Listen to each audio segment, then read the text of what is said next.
एक विधवा महिला परेशान थी क्योंकि उसकी 4 साल हुए थे, अभी शादी हुई थी और शादी होने के बाद उसकी 3 साल की बच्ची होती है और 2 साल की वो विधवा हो जाती है। जवान थी, खूबसूरत थी, लेकिन करे क्या कि वक्त ने उसको इस कदर मारा था कि वो बेचारी कुछ कर नहीं सकती है। समय चल रहा था, परिवार वालों ने अलग कर दिया, मायके में खबर करती है, मायके वालों के पास जब जाती है तो मायके वाले भी बोल देते हैं कि तुम वहीं रहो और ससुराल वाले बोलते हैं कि तुम अपने मायके जाओ। अब वो जाए तो जाए कहाँ, लेकिन कहते हैं वो स्वाभिमानी थी, अपने अंदर उसके अंदर स्वाभिमान था, वो कभी गलत नहीं थी और बड़ी शालीनता से, इज्जत के साथ, स्वाभिमान के साथ अपने जीवन को काट रही थी और अपना जीवन बसर कर रही थी। बच्ची थी, वो सहारा था उसका और उसी बच्ची के सहारे वो अपना काम कर रही थी। तो नमस्कार, प्रणाम, मैं अजय कोहली। आज की जो सच्ची घटना मैं आपको सुनाने जा रहा हूँ, ये एक ट्रू कहानी है और बड़ी थ्रिलर कहानी है।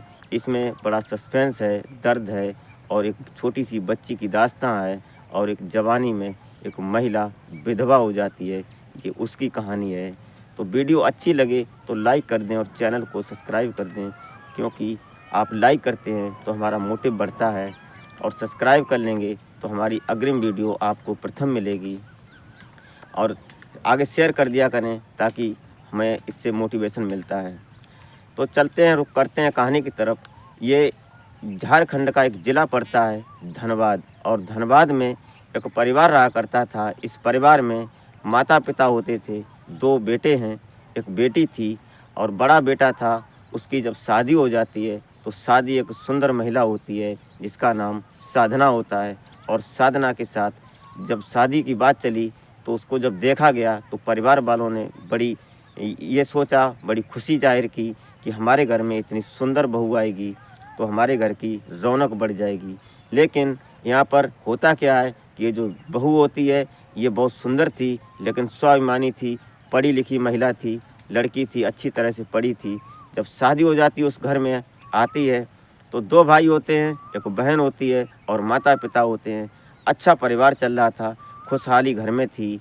कुछ समय बाद, लगभग 1 साल के बाद, उस घर में एक बच्ची ने जन्म लिया और उस बच्ची को एक बाबू की तरह, एक गुड्डे की तरह, गुड़िया की तरह सभी लोग खिलाते रहते थे। लेकिन जो उसका छोटा भाई होता है, ये छोटा भाई की आदतें कुछ गलत होती हैं, उसकी गलत संगत होती है और वो किसी न किसी दोस्त के साथ, किसी न किसी यार के साथ घूमता रहता है, शराब भी पीता है और उसके अंदर बुरी आदतें ज़्यादा होती हैं, भलाई कम होती है। ऐसा चल रहा था और ये धीरे धीरे समय आगे बढ़ रहा था। लेकिन जो बड़ा भाई होता है, जिसकी शादी हुई थी, वो सोचता है कि अब क्या किया जाए, क्योंकि बच्ची भी हो गई है, अब इसको कुछ करना चाहिए। तो वो अपने लिए और उन परिवार के लिए, क्योंकि जिम्मेदार व्यक्ति वही होता है, माता पिता की देख रेख भी वही करता है, अपनी पत्नी की भी वही देख रेख करता है, एक छोटी बहन होती है उसकी भी जिम्मेदारी उसके ही ऊपर होती है, क्योंकि छोटा वाला भाई जो होता है वो सिर्फ अपने अय्याशी में, अपनी शराब में, अपने दोस्तों के साथ मौज मस्ती करना उसका काम था। ये जो बड़ा भाई होता है, अपनी पत्नी को लगभग 1 साल के बाद छोड़कर, 1 डेढ़ साल हो जाता है छोड़ने के बाद, ये मुंबई में काम करता था। जब ये घर से निकलता है तो उसकी पत्नी उसको चिपट कर, लिपट कर रोने लगती है और सोचती है कि आप हमें छोड़कर जा रहे हो, हम किस तरह से रहेंगे। ऐसी दर्द दास्तां वो पत्नी अपने पति से बोलती है और भावुक होती है, रोती है। लेकिन करें तो क्या करें कि वक्त की हालात कुछ ऐसे थे, गरीबी का हिसाब था उनके घर में, दयनीय स्थिति खराब होने के कारण घर से नहीं जा रहा था, लेकिन उसको जाना पड़ा। अब ये जो लड़का होता है ये मुंबई चला जाता है और मुंबई जाने के बाद उसके, जब ये कुछ समय वहाँ रहता है, लगभग 2-4 महीने के बाद ही इसको कोई एक्सीडेंट होता है। ये लगभग इसके ट्रांजैक्शन का काम करता था, कंस्ट्रक्शन का काम करता था, तो वहाँ पर एक ऐसा मकान गिरता है जिसमें दबकर उसकी मौत हो जाती है। जब ये मौत हो जाती है तो ये खबर जब उसके घर में पहुंचाई जाती है, फ़ोन किया जाता है, तो वहाँ घर वाले लोग होते हैं वो बहुत दुखी हो जाते हैं और पूरी कोशिश करते हैं भरकम कि कैसे करके उस लड़के की लाश घर में आए, लेकिन वो लाश घर नहीं ला पाते हैं, क्योंकि इतना पैसा नहीं होता है, दयनीय स्थिति खराब होती है। वो नौकरी करता था, वही 10-15 हज़ार की नौकरी थी उससे बच्चों का भी पालन करना, घर में पैसे देना, लेकिन कर भी क्या सकता था। जो उसके साथ ही काम कर रहे थे, उसके साथ में जो थे लोग, उन लोगों ने उस लड़के की लाश को वहीं पर अंतिम संस्कार कर दिया, दफना दिया, वहीं पर उसकी अंत्येष्टि कर दी जहाँ पर वो काम कर रहे थे। ये समय उसके लिए एक बहुत काली रात थी, उस पत्नी के लिए और उस बच्ची के लिए, उस पिता के लिए, उस माँ के लिए, जो उसने कभी सोचा नहीं था। क्योंकि आए दिन वो आस करते थे कि हमारा बेटा अभी अगले महीने कुछ पैसे भेजेगा, जिससे हमारे घर का, परिवार का हिसाब किताब चलेगा, खाना पीना चलेगा। लेकिन अब उसकी आस वो भी ख़त्म हो जाती है। धीरे धीरे अब ये जो पत्नी होती है इसकी, जो साधना होती है, ये बेचारी अब करे क्या। एक तो अभी इसकी उम्र वही 29-30 साल की थी, जवान थी। अल्लड़ जवान होने के बाद इसके ऊपर जिसकी नज़र होती थी वो गंदी नज़र होती थी। एक दिन का वाक़या है, समय धीरे धीरे बढ़ रहा था, लगभग साल दर साल 6 महीने गुजर जाते हैं।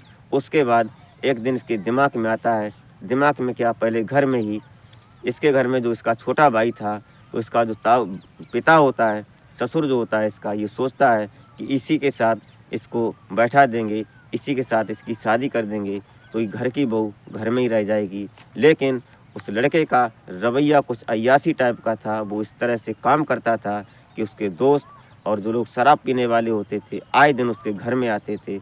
ये बात उसको कतई पसंद नहीं होती है। साधना ने एक दिन उसको इस बात पे डांटा और इस बात में घर में आए दिन कलेश होता था। एक दिन ये साधना जो होती है अपने ससुर से बोलती है कि हम अपने पुराने घर में रहेंगे, हम यहाँ नहीं रहेंगे, क्योंकि यहाँ आए दिन अय्यासी करता है, ये कोई ना कोई लेकर आता है, हमें ये बात कतई बर्दाश्त नहीं है, कतई अच्छी नहीं लगती है। ऐसी बात सुनता है तो उसका ससुर बेचारा क्या करे, क्योंकि वो बूढ़ा था, तो उसने भी उसकी जैसी व्यवस्था थी, उसने दूसरे घर में उसको शिफ्ट करवा दिया। वहाँ पर वो रहने लगी जहाँ पुराना घर था, अकेली रह रही थी एक बच्ची के साथ अपने। धीरे धीरे चल रहा था समय, कोई ज़िंदगी जीने का कोई जरिया नहीं था। इसलिए एक दिन उसने विचार किया और वो प्रधान जी के पास पहुंची।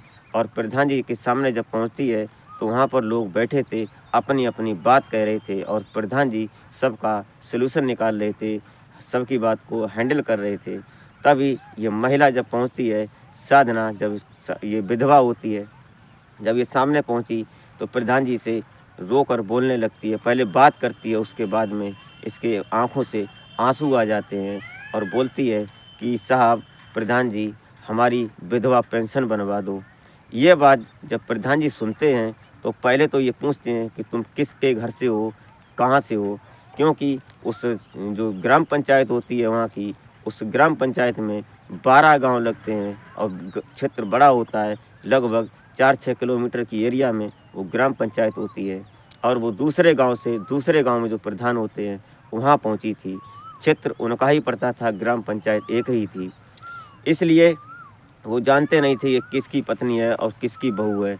ये बात जब वो स्वयं बताती है कि हम फलाने के हैं, हम अपने ससुर का नाम बताती है और अपने पति का नाम बताती है, कि बोलती है कि वो ऐसे ऐसे करके वो एक्सपायर हो गए हैं, इसलिए हम ये चाहते हैं कि हमारी विधवा पेंशन बन जाएगी, तो उससे हमें कुछ सहारा मिल जाएगा, और राशन बनवा दो हमारा, जिससे हमें कुछ सहारा मिल जाएगा, हम अलग रहते हैं और अकेले रहते हैं।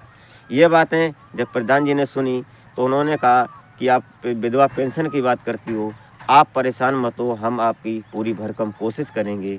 आप घर जाइए और हम कल आपसे मिलते हैं आकर घर पर, और आपके ससुर जी से बात करते हैं।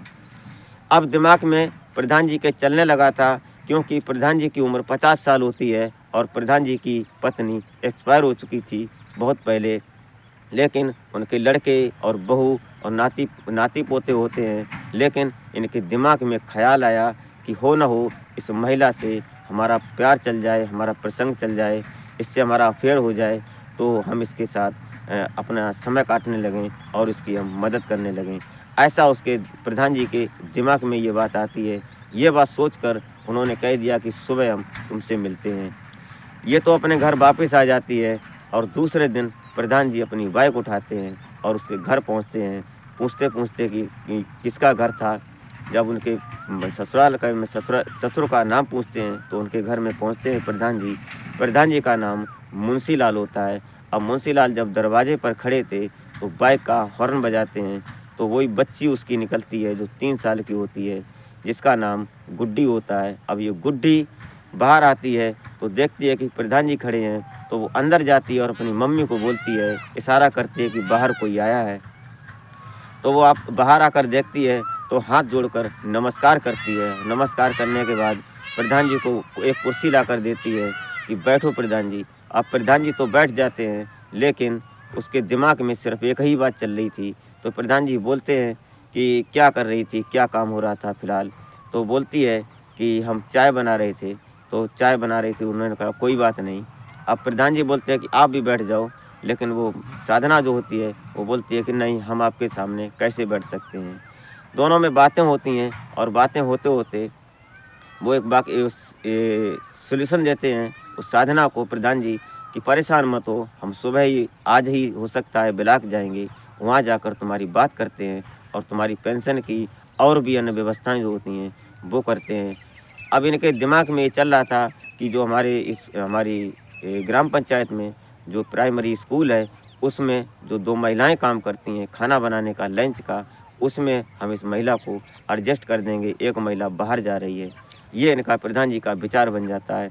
ये विचार तब बनता है जब उस महिला का हाव भाव देखते हैं वो, क्योंकि वो सख्त होती है, डिसिप्लिन में होती है और वो स्वाभिमानी होती है। ये बात प्रधान जी के माइंड में टच हो जाती है कि गलत नहीं है, इसके साथ गलत व्यवहार नहीं किया जा सकता है। तभी प्रधान जी ब्लॉक जाते हैं और वहाँ जाकर उसकी बात करते हैं, तो पेंशन की व्यवस्था बनती है धीरे धीरे। उसके बाद ये प्रधान जी स्कूल में जाते हैं प्राइमरी में, वहाँ पर ये बात करते हैं तो मास्टर से, और मास्टर जी बोलते हैं कि हाँ ये जा रही हैं, इनको बाहर जाना है, देश परदेश कमाने जाएंगे, इनके पति उनके साथ में ये भी जाएंगी, तो एक महिला की सख्त ज़रूरत भी है। तो उस महिला को प्रधान जी उस स्कूल में एडजस्ट करवा देते हैं और उसके बाद जब वो वहाँ काम करने लगती है, दोपहर का जो बच्चों का खाना होता है उसको जब खाना बनाती है, वहीं पर अपनी बेटी को साथ ले जाती है जो गुड्डी होती है छोटी सी। और वहीं स्कूल में 2-4 दिन हुए थे, तभी जो मास्टर साहब आते हैं, उनका बच्चा लगभग 4 साल का होता है, वो बहुत रो रहा था। अब वो उसको समझाते फुसलाते हैं, लेकिन जब वो नहीं चुप हो रहा था, तब जाकर वो उस महिला को देते हैं, संध्या को, कि देखो एक बार इसको तुम चुप करके देखो, अगर ये चुप हो जाए क्योंकि बहुत देर हो गई है, हमसे चुप नहीं हो रहा है। संध्या जब लेती है उसको, तो उसके 2-4 मिनट खिलाती है, उसके बाद वो शांत हो जाता है। अब यहाँ पर कहानी दूसरी मोड़ ले लेती है। ये मास्टर होते हैं, इनकी पत्नी अभी 2-4 महीने पहले ही एक्सपायर हुई थी और ये बच्चा था इनका 4 साल का। इनकी भी एक मजबूरी थी, करें तो क्या करें। मास्टर साहब की उम्र अभी लगभग 30-35 साल के आसपास थी। ये सरकारी नौकरी थी इनकी, लेकिन ड्यूटी थी धनबाद से, वहाँ से लगभग 15-20 किलोमीटर की दूरी होती है। अब ड्यूटी करें, इस बच्चे को संभालें, मास्टर भी बड़ा परेशान थे। धीरे धीरे वहाँ पर वो महिला ड्यूटी करती है और मास्टर भी ड्यूटी करते हैं। अब बच्चा जो होता है लड़का, वो साधना को दे दिया जाता है, वही उसको खिलाती है और सब कुछ करती है, खाना पीना उसकी व्यवस्था देखती है।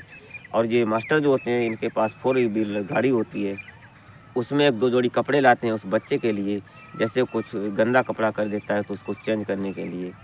तभी धीरे धीरे चल रहा था, लगभग वहाँ 6 महीने गुजर जाते हैं। अब ये जो मास्टर होते हैं, ये प्रधान जी को आए दिन बुलाते हैं और प्रधान जी से अपनी बात करते हैं कि प्रधान जी हो ना हो, इस महिला को समझाओ, इसकी हमने देख लिया है, इसके अंदर दया है, इसके अंदर माँ का मातृत्व है, इसके अंदर बहुत अच्छा प्यार है, इसने हमारे बच्चे को बड़ी प्यार से अपनी तरफ अट्रैक्ट कर लिया है। ये हमारा बच्चा हमारे पास कम रहता है, जब तक रहता है यहाँ स्कूल में इसी के पास रहता है, हो ना हो इससे बात करो, इससे हम शादी करना चाहते हैं। जब प्रधान जी के सामने मास्टर जी अपना सीधा प्रस्ताव रखते हैं कि हम शादी करना चाहते हैं, तो प्रधान जी भी बड़ा खुश हो जाते हैं। लेकिन कहीं ना कहीं प्रधान जी की भी इच्छा स्वेच्छा यही थी कि ये महिला जो है अभी जवान है, इसकी उम्र कैसे कटेगी, ये बातें उन्होंने पहले समझाई थी उस महिला को, लेकिन कोई उसका जीवन साथी बनने को तैयार नहीं था, क्योंकि वो विधवा हो चुकी थी। अब ये मास्टर जो होते हैं, इन्होंने इस बात को जब प्रधान जी से स्वयं बोल दिया, तो प्रधान जी समझ गए कि हम अपने प्लान में पास हो गए हैं, अब इस महिला की ज़िंदगी सुधर जाएगी, क्योंकि प्रधान जी का भी विचार यही था। ये जब मैं उस साधना से बात करते हैं प्रधान जी एक दिन कि साधना हो न हो, तुम कहीं न कहीं कैसे करके अगर मास्टर से शादी कर लो तो तुम्हारा जीवन बहुत अच्छा चलेगा और यही हम चाहते हैं। क्योंकि जब प्रधान जी उसके घर गए थे तो उन्होंने जब देखा था उसका विचार विचार क्या, उन्होंने पहले बात की और बात करते-करते जब प्रधान जी चले थे उस साधना के घर से तो उन्होंने 500 का नोट निकाला और साधना को देने लगे। तो साधना ने इग्नोर कर दिया कि नहीं प्रधान जी, ऐसा नहीं, हम मेहनत करेंगे और मेहनत से लाएँगे, अपनी बच्ची को मेहनत से खिलाएँगे। लेकिन प्रधान जी ने हाथ पकड़कर उसको हाथ में देने लगे तो उन्होंने हाथ छिटक दिया और छिटकने के बाद उसने साफ इनकार कर दिया, थोड़ी आंखें टाइट करके बोली कि हम इस तरह की महिला नहीं हैं जिस तरह के आपके विचार हैं। लेकिन प्रधान जी ने डरते हुए हंसते हुए कहा कि हम उस तरह के प्रधान नहीं हैं जिस तरह के आप विचार रखती हैं। उन्होंने 500 का नोट उस गुड्डी को दे दिया और बच्ची को बोल दिया कि अपने घर अपने साथ जो खाना पीना हो कर लेना। वहीं से प्रधान जी का विचार बदला था और वही प्लान था। यहाँ प्रधान जी ने मास्टर जी से बात की और मास्टर जी ने जब बताया प्रधान जी को कि साधना से हमारी शादी हो जाए तो हमारा जीवन और इसका जीवन धन्य हो जाएगा। अब ये प्रधान जी ने जब बात संध्या को बताई तो संध्या सुनते-सुनते रोने लगती है। उसके पैरों में जान नहीं रहती है, उसके पैरों तले ज़मीन धसक जाती है। वो इतनी उत्सुक हो जाती है कि खुशी के आंसू उसके अंदर निकलने लगते हैं, रोने सी लगती है। क्योंकि ऐसा उसने सोचा नहीं था कि उसकी ज़िंदगी इस तरह बदलेगी। तभी जब ये संध्या से बात करते हैं और कन्फर्म करने के बाद वो ये मास्टर को बताते हैं कि आप परेशान मत हो, तुम्हारी शादी हो जाएगी। जब ये शादी होती है लगभग 1 साल तक ऐसा ही चलता रहा स्कूल में और स्कूल में चलते-चलते इन जो मास्टर साहब होते हैं और जो महिला होती है साधना, इसकी जो खाना बनाने वाली होती है, दोनों की धीरे-धीरे बात हो जाती है और बात होते-होते ये मास्टर जी होते हैं इस महिला की तरफ इतने अट्रैक्ट हो जाते हैं कि इन दोनों में बड़ा प्यार झलकने लगता है। एक दूसरे की तरफ इतने उत्तेजित हो जाते हैं कि दोनों ने अपने मुँह से बोल दिया। क्योंकि प्रधान जी बीच में थे, उनके ग्राम पंचायत की बात थी, उनके मजरे की एक महिला थी, इसलिए उन्होंने बात जब कन्फर्म हो जाती है तो प्रधान जी उसकी शादी करवा देते हैं और मास्टर की शादी हो जाती है। शादी हो जाने के बाद क्योंकि प्रधान जी ने पहले बताया था कि तुम शादी क्यों नहीं कर लेती हो, अगर शादी कर लो तो तुम्हारा जीवन अच्छा चलेगा। लेकिन वो महिला साधना बोलती है कि हम किससे शादी करें, हमारे साथ कौन शादी करेगा। तो उन्होंने कहा कि जैसा तुम जैसी हो वैसे ही तुम्हारे जैसा कोई होगा, उससे तुम्हारी शादी हो जाएगी। क्योंकि प्रधान जी ने पहले ही ये प्लान बना रखा था, क्योंकि मास्टर के पास भी एक बेटा होता है और साधना के पास भी एक बेटी होती है। अब जो बेटी साधना की जो गुड्डी होती है और मास्टर साहब का बेटा होता है, स्कूल में दोनों भाई बहन की तरह बड़े प्यार से खेलते हैं और उस माँ के पास जो साधना होती है उसके साथ खेलते हैं और वो सुबह पहुँच जाती है, जबकि दोपहर में खाना बनता था बच्चों का। लेकिन तब तक सुबह से वहीं रहती थी, अपनी बच्ची को भी खिलाती थी, अपनों भी खुद खाती थी और स्कूल के बच्चों का खाना बनाती थी और शाम को खाने के लिए अपनी पन्नी में पैक कर कर वो घर ले आती थी। इससे उसका गुज़र होने लगी और टाइम निकलने लगा था। तभी जब उसकी शादी हो जाती है मास्टर साहब से, आज उसकी ज़िंदगी खुशनुमा हो जाती है, बड़ी खूबसूरत हो जाती है ज़िंदगी। आज दोनों खुशी-खुशी 2024 में ये दोनों बड़े प्यार से रह रहे हैं और बड़ी अच्छी ज़िंदगी एन्जॉय कर रहे हैं। आज जो मास्टर साहब का बेटा है और जो साधना की बेटी है गुड्डी, दोनों भाई-बहन हो गए और बड़े प्यार से ज़िंदगी को एंजॉय कर रहे हैं। जो इनकी ससुराल थी साधना की, उन्होंने भी हँसकर कह दिया कि हाँ, हम उसकी ये शादी कर लो, हमें कोई ऐतराज़ नहीं है। क्योंकि प्रधान की बात थी और ग्राम पंचायत की बात थी, ग्राम पंचायत के स्कूल की बात थी, ये सारी ज़िम्मेदारी प्रधान की थी। अब जब शादी हो जाती है तो जो साधना होती है प्रधान जी के पैरों में हाथ रखकर बोलती है कि प्रधान जी, हमने आपको समझ नहीं पाया, हमसे जो मिला उसने हमारे सोने की बात पूछी कि आप सोती कैसे हो अकेली, लेकिन किसी ने ये नहीं पूछा कि तुम खाती कैसे हो, तुम्हारे पेट में भूख लगती है तो तुम कहाँ से लाती हो। ये किसी ने भी नहीं देखा, जिसने भी देखा उसने सिर्फ यही देखा कि तुम सोती कैसे हो अकेली। ये विचार थे सबके। इसलिए प्रधान जी, हमने आपको कुछ गलत बोला हो तो हम आपसे माफ़ी मांगते हैं, हम आपसे क्षमा चाहते हैं। लेकिन कहीं न कहीं उस प्रधान जी ने उस महिला के साथ बहुत बड़ा अच्छा काम किया, सराहनीय काम किया। आज उसकी ज़िंदगी खुशनुमा है, खूबसूरत है और दोनों लोग प्यार से रह रहे हैं। 2 बच्चे हैं, एक बेटा है, एक बेटी है। ज़िंदगी को बड़ा अच्छा एन्जॉय कर रहे हैं। तो दोस्तों, आज का घटनाक्रम सुनाने का उद्देश्य आपको हैरान परेशान करना नहीं होता है, ना ही आपकी भावनाओं को आहत करना होता है। हमारा मकसद सिर्फ यही होता है कि समाज में कुछ ऐसा संदेश पहुँचे जो कि आगे आने वाली घटनाओं से आगाह किया जाए, उन परेशानियों से बचा जाए। सिर्फ और सिर्फ मेरा मकसद यही होता है।